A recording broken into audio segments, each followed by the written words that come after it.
remets les lunettes hein, parce que ça devient plus qu'indispensable.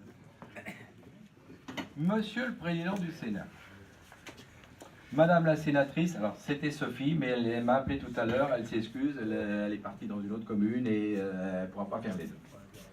Monsieur le député, alors pareil, Michel m'a appelé il y a 1 heure, il est bloqué à Rouen par des gilets jaunes. Bon, qu'est-ce qu'il a été faire à Rouen aussi?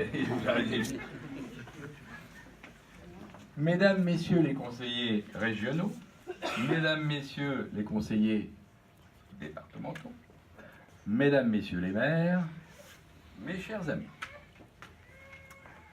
permettez-moi tout d'abord de saluer les personnalités, vous tous, qui nous ont fait l'honneur d'être ici parmi nous.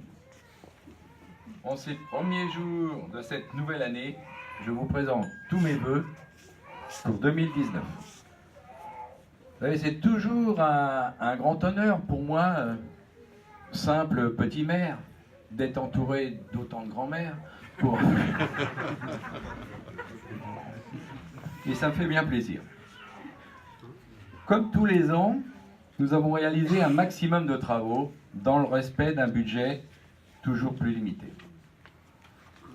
Nous avons procédé, entre autres, au remplacement de la chaudière de l'école, l'ancienne, très âgée et grosse consommatrice d'énergie, a été remplacée par une chaudière plus moderne, dite à condensation. Alors c'est très technique, moi je sais.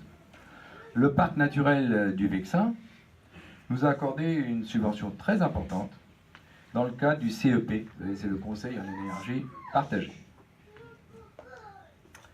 Le portail de notre cimetière, voilà, je gueule plus que son grand-père, le portail de notre cimetière a lui aussi été remplacé. L'ancien portail était en chêne et le nouveau a été refait à l'identique, en souhaitant que celui-ci résiste aussi bien aux affres du temps. L'autre, il a fait je ne sais pas combien d'années, mais il était sûrement du chêne de qualité à l'époque. Tu étais né quand il l'avait fait Je l'ai toujours vu. Alors, bon. Une subvention dans le cadre du fonds de concours aux petites communes rurales nous a été accordée par la communauté urbaine GPSO. Toujours au sein du cimetière, nous avons procédé à quelques petits aménagements, notamment l'achat d'un nouveau columbarium et par la création d'un jardin du souvenir. Notre église a, elle aussi, été un point de dépense important cette année. Tout d'abord à l'intérieur, car une partie des boiseries s'est effondrée. Nous avons dû les réparer en urgence afin d'assurer la sécurité des fidèles. Et pour cela, nous avons été aidés par une subvention du Conseil général et de l'association Valeurs et Culture. Puis à l'extérieur, où une partie de la toiture du clocher était fortement endommagée. L'emploi d'une nacelle spectaculaire a été nécessaire pour procéder aux réparations, créant un spectacle dont nous serions bien passés. Le spectacle c'était bien, c'est la note qui est moins. Monsieur le maçon, vous êtes là parmi nous, hein, si des fois vous pensez à une minerie, on est d'accord. Ces travaux, malheureusement, ont également permis de mettre à jour d'autres dommages, car en tombant de la toiture du clocher, les matériaux ont endommagé la toiture en dessous, provoquant ainsi des brèches d'infiltration d'eau. Ce surcoût n'était évidemment pas prévu dans notre budget. Et nous avons pris le parti de le réaliser tous ces travaux en urgence afin d'en éviter, d'en multiplier le coût. Enfin, pour en terminer avec les travaux, nous avons réalisé les étapes 2017 et 2018 de notre calendrier ADAP. Le revêtement de la cour de la mairie a été refait et l'accès à cette salle polyvalente ainsi qu'aux locaux de la mairie sont désormais possibles pour les personnes à mobilité réduite. L'emploi d'un revêtement d'ion béton lavé est respectueux du cadre architectural de nos bâtiments communaux. Et afin d'être totalement aux normes, nous avons également procédé au remplacement des portes de cette même salle et de la salle des jeunes. le coût de ces opérations réglementaires étant très élevé, nous avons pu bénéficier d'une aide de l'État et surtout d'une des dernières réserves parlementaires accordées par nos sénateurs, M. Larcher et Mme Primin. Néanmoins, la plus grosse partie du financement a été réalisée par nos fonds propres, grevant ainsi une bonne partie de notre budget 2018. Un petit mot également sur notre budget que nous avons réussi à clore sans augmenter les taux. Cela fait maintenant 14 ans que nos taux de taxes sont identiques, malgré une baisse drastique des aides de l'État. Et nous ne pouvons que nous en réjouir. J'espère que nous pourrons continuer ainsi quelques années. C'est un vœu. C'est un vœu. Un autre grand chantier est en cours d'achèvement, c'est celui du PLUI.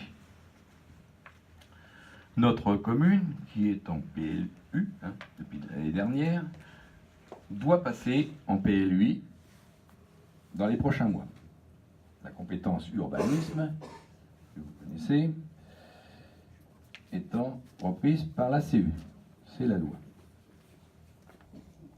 Je vous laisse imaginer le nombre d'heures de travail réalisées en si peu de temps afin d'élaborer ces documents qui comprennent 73 communes.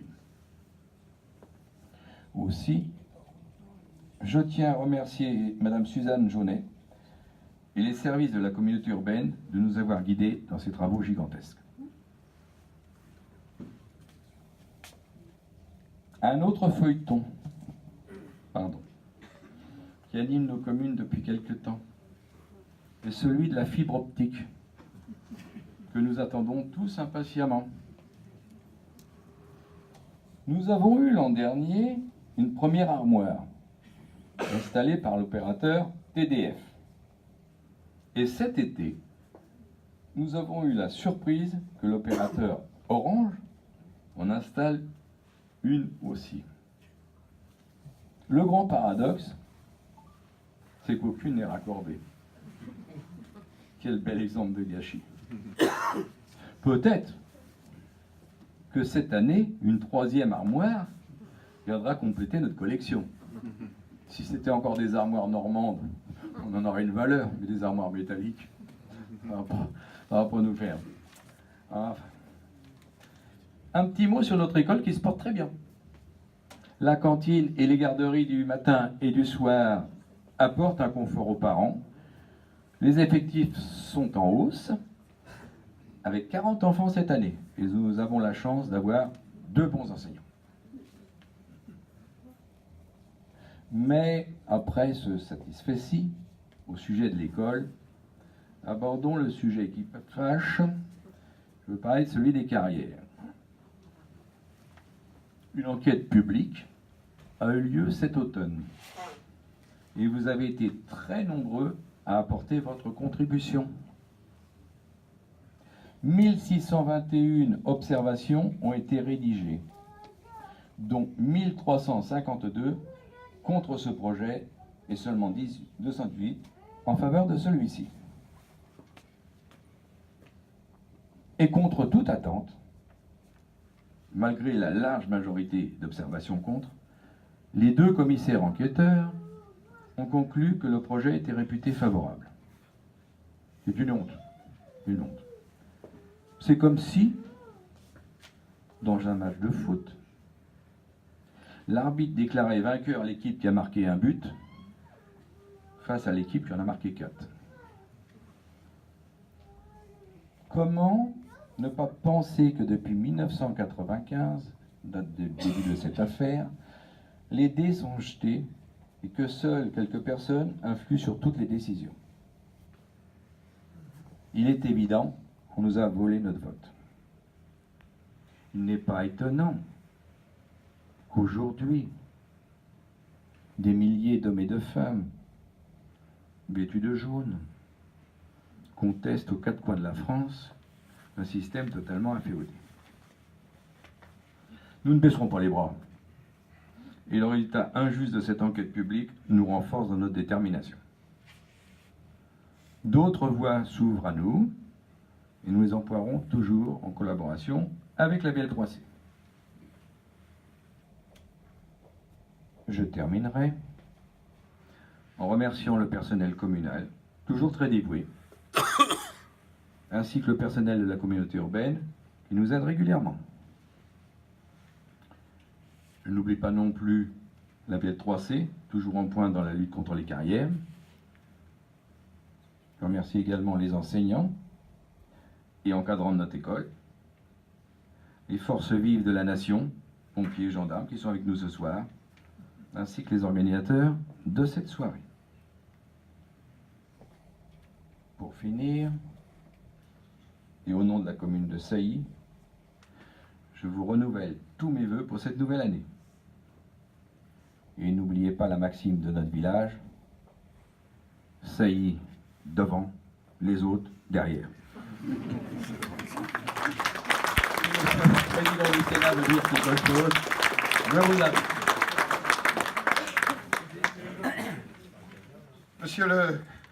Monsieur le maire, je vous renverrai la devise de Rambouillet, et en latin, Saint-Père Erecta.